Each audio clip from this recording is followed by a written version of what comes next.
Assalamualaikum warahmatullahi wabarakatuh. Salam sejahtera buat kita semuanya. Salam hormat saya, salam Pancasila, salam Indonesia Raya.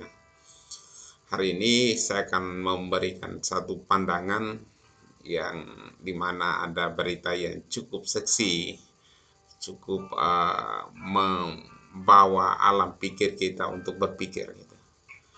Apa itu? Yaitu ada kebijakan dari pemerintah yang mengajak masyarakat agar menjadi intel bagi warga lainnya. Jadi ini ya sebelum-sebelumnya memang ada kontroversi gitu.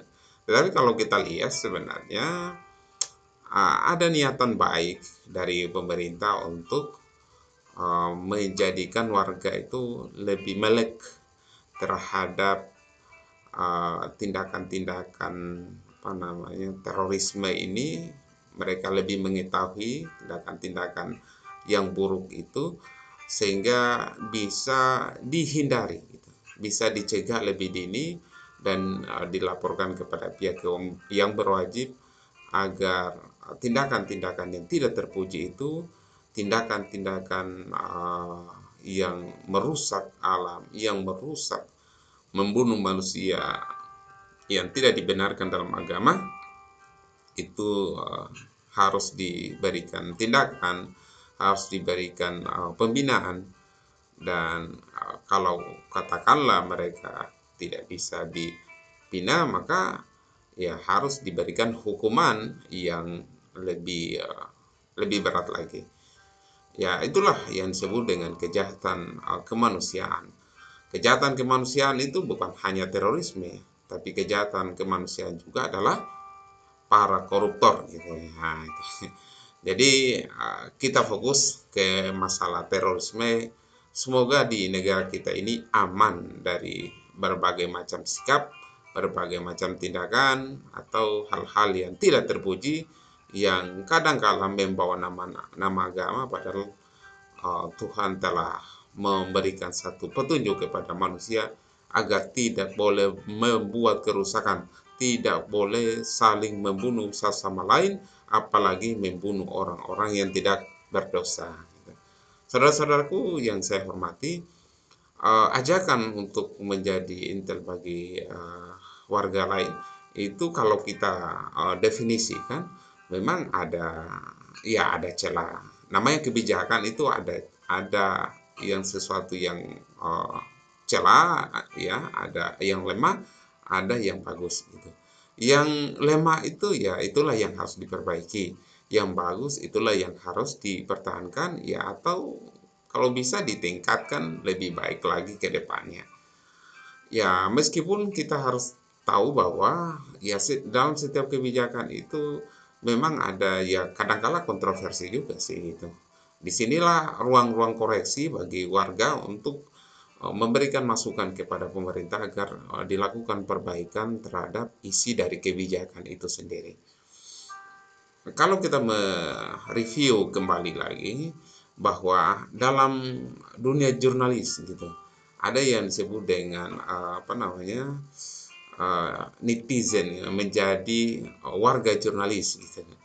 Jadi dunia jurnalis itu bukan hanya dikonsumsi oleh para jurnalis yang profesional, tetapi menjadi konsumsi atau hal yang boleh dimiliki oleh warga biasa gitu.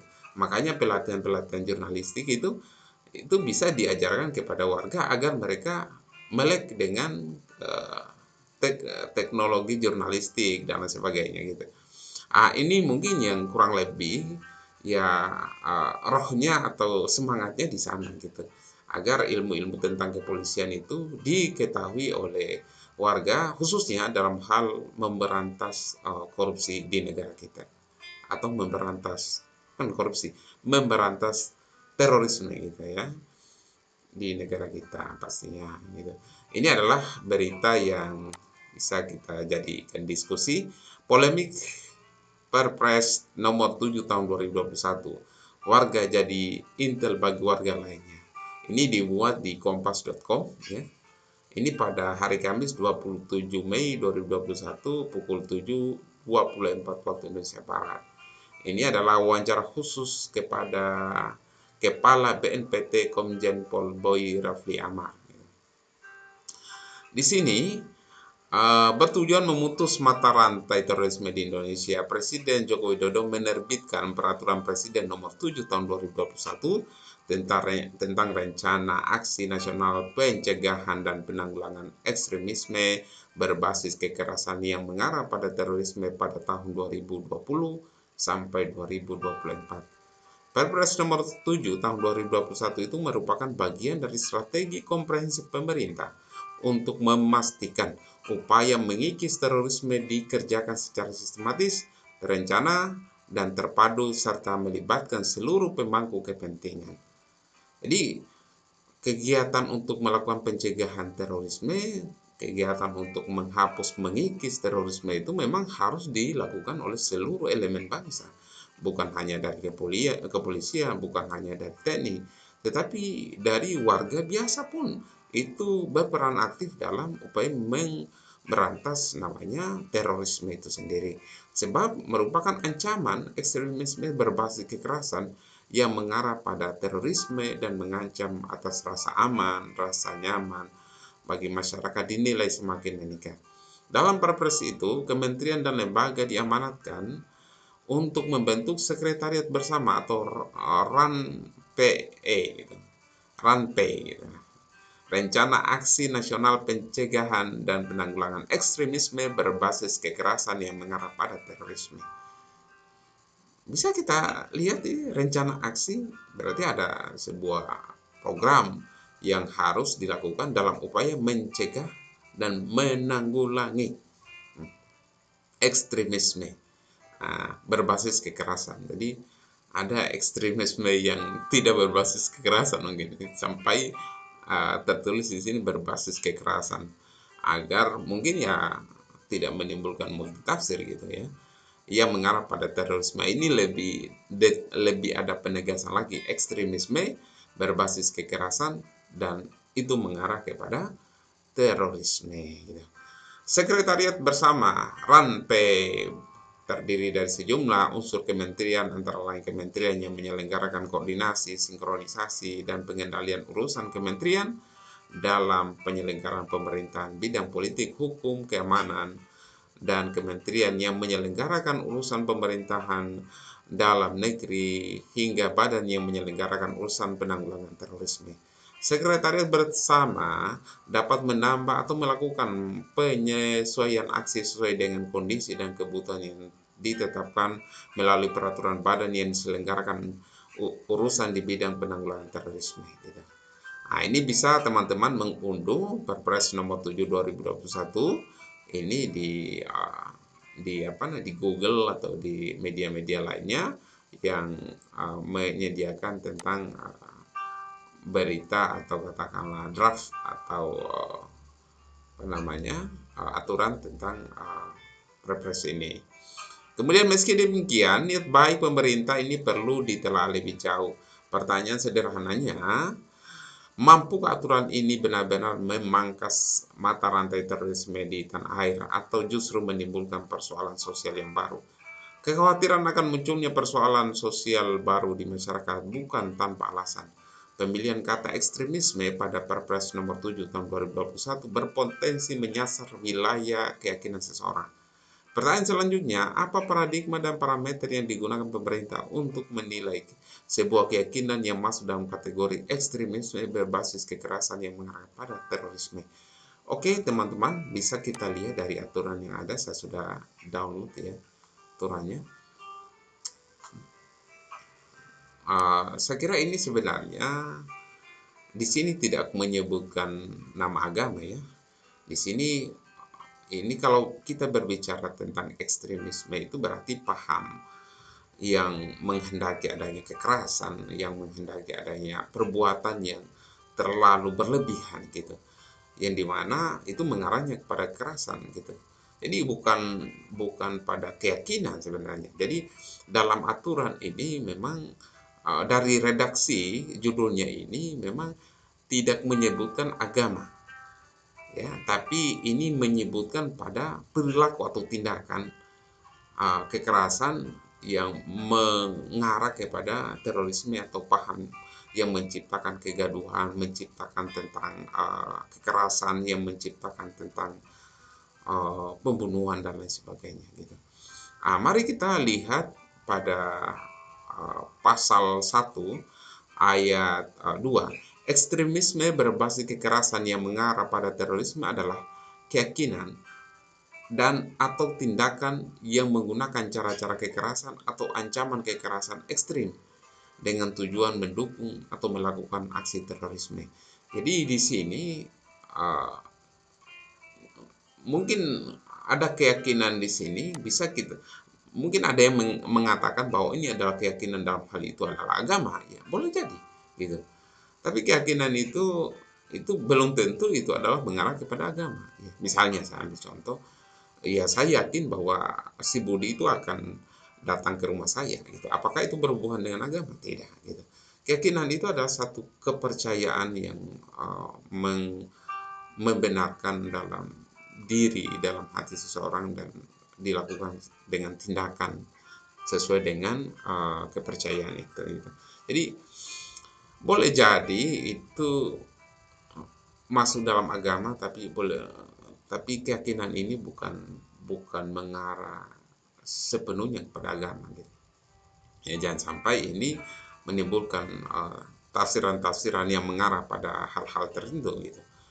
Kemudian terorisme adalah perbuatan yang menggunakan kekerasan atau ancaman kekerasan yang menimbulkan suasana teror atau rasa takut secara meluas yang dapat menimbulkan korban yang bersifat massal dan atau menimbulkan kerusakan atau kehancuran terhadap objek vital yang strategis, lingkungan hidup, fasilitas publik, dan fasilitas internasional dengan motif ideologi politik dan gangguan keamanan. Gitu. Jadi ini sudah jelas bahwa terorisme adalah perbuatan, gitu. Perbuatan yang menggunakan kekerasan, ancaman kekerasan yang menimbulkan teror atau rasa takut yang meluas. Jadi terorisme tidak mengenal agama. Terorisme itu adalah satu perbuatan yang siapapun bisa melakukan gitu. Entah itu adalah anak remaja, entah itu adalah orang dewasa, entah itu perempuan laki-laki, entah itu agama A sampai agama B, entah itu adalah suku A sampai suku B. Jadi tidak mengenal agama, tidak mengenal suku, karena itu adalah perbuatan yang jahat gitu. Jadi perbuatan jahat ini kan tidak mengenal simbol-simbol tertentu kan. Tapi kekerasan itu semuanya bisa dialami oleh setiap orang gitu. Inilah yang harus diperhatikan betul-betul, bahwa dalam melihat satu kebijakan memang harusnya kalau kita mempelajari tentang kebijakan itu memang tidak boleh setengah-setengah, tapi harus semuanya. Tapi kalau dari berita yang ada tadi, memang pertanyaan yang muncul itu terkait dengan masalah polemik tadi, kekhawatiran akan munculnya persoalan baru di masyarakat bukan tanpa alasan, pemilihan kata ekstremisme. Jadi ekstremisme ini tadi saya sudah katakan bahwa ini bukan mengarah pada satu agama tertentu, tapi pada satu tindakan atau keyakinan. Yang keyakinan itu ada dalam hati seseorang. Keyakinan dalam hati, tindakan dalam perbuatan, gitu, yang menggunakan cara-cara kekerasan. Jadi saya berharap agar kita bisa mempelajari lebih jauh. Ya, saya tidak katakan juga bahwa ekstremisme yang benar itu dalam Perpres harusnya begini. Tidak, menurut saya ekstremisme itu memang suatu paham gitu. Paham yang menghendaki adanya tindakan yang berlebihan, ya, yang bisa menimbulkan kekerasan atau terorisme itu sendiri. Pertanyaan selanjutnya, apa paradigma dan parameter yang digunakan pemerintah untuk menilai sebuah keyakinan masuk dalam kategori ekstremisme gitu.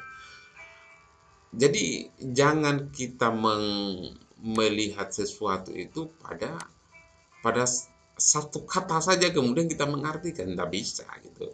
Ekstremisme berbasis kekerasan yang mengarah pada terorisme adalah keyakinan dan atau tindakan. Jadi keyakinan yang diikuti oleh tindakan. Jadi Kalau keyakinan tidak bisa hanya sekedar tunggal keyakinan, tidak bisa kita memvonis seseorang bahwa dia adalah bersalah, dia adalah seorang teroris, tidak bisa. Keyakinan dan atau tindakan gitu. Jadi keyakinan yang diikuti oleh tindakan yang menggunakan dengan cara kekerasan. Jadi keyakinan bukan hanya yang dimaksud dengan keyakinan di sini adalah dimunculkan dengan tindakan itu sendiri. Tapi kalau hanya sekedar keyakinan itu ya saya kira tidak ada masalah gitu. Tapi yang menjadi masalah ini adalah diikutkan, diteruskan, ditindaklanjuti dengan tindakan itu sendiri. Inilah yang harus dicegah, apalagi menimbulkan korban yang tidak sedikit gitu. Ya mungkin paham sampai di situ teman-teman. Jadi itu saja yang bisa saya berikan. Sebenarnya masih banyak nih gitu. Ya, mungkin ada satu lagi ya. Ya. Mungkin yang perlu saya ketengahkan di sini adalah cak. Pengamat terorisme dari The Community of Ideological Islamic Analysis atau CIIA gitu, Haris Abu Ulia khawatir Perpres nomor 7 tahun 2021 itu bakal tidak tepat sasaran sebab bukannya penyelesaian persoalan hulu seperti perekonomian dan kualitas sumber daya manusia di Indonesia, Perpres ini dinilai lebih nyasar ke persoalan hilir yang sedemikian erat kaitannya dengan keyakinan seseorang. Ya, betul. Ini memang kalau kita lihat persoalannya ke hilir gitu. Jadi yang diselesaikan ke hilir. Tapi pertanyaannya selanjutnya adalah apakah persoalan hulunya tidak diperbaiki? Ya kalau katakanlah seperti ini bahwa persoalan hilirnya disibukkan pemerintah terlalu sibuk dengan persoalan hilir, kemudian persoalan hulunya itu tidak diperbaiki dengan baik, maka itu tidak akan bisa menyelesaikan secara komprehensif permasalahan tentang terorisme. Ya karena masalah terorisme itu bukan hanya masalah, sebenarnya bukan hanya masalah ekonomi, tapi masalah keyakinan juga gitu. Misalnya saya ambil contoh, orang yang sudah meyakini tentang kepercayaan dia, kemudian ada doktrin yang salah dalam hal kepercayaan dia untuk melakukan teror, maka bagi mereka dalam kondisi ekonomi apapun itu tidak menjadi masalah. Yang ada adalah mereka melakukan tindakan-tindakan yang menurut mereka itu halal dan itu membawa mereka ke alam yang lebih baik lagi gitu. Ini yang menurut saya memang harus dilihat secara komprehensif gitu. Perekonomian, sumber daya manusia, tentang keyakinan dalam beragama itu harus diperbaiki ya. Jadi semua aspek di hulunya harus diperbaiki, tapi hilirnya juga harus diperbaiki. Dua-duanya jalan bersamaan. Jangan hulunya diperbaiki, hilirnya tidak, atau hilirnya diperbaiki, hulunya tidak. Dua-duanya harus diperbaiki. Seperti kita memperbaiki di mana Jakarta sedang mengalami banjir misalnya. Maka ya yang dilakukan adalah bagaimana hulunya itu agar diperbaiki, kemudian hilirnya juga seperti itu. Jadi ini yang harus dilakukan secara komprehensif, secara masif dan sistematis agar terorisme di negara kita ini semakin berkurang dan mereka kembali ke jalan yang benar, tidak tersesat oleh keyakinan mereka, dan kita menjadi negara yang adil, makmur, dan sejahtera. Itu saja yang bisa saya berikan, semoga dapat memberikan manfaat kepada kita semuanya. Billahi taufiq wal hidayah. Assalamualaikum warahmatullahi wabarakatuh.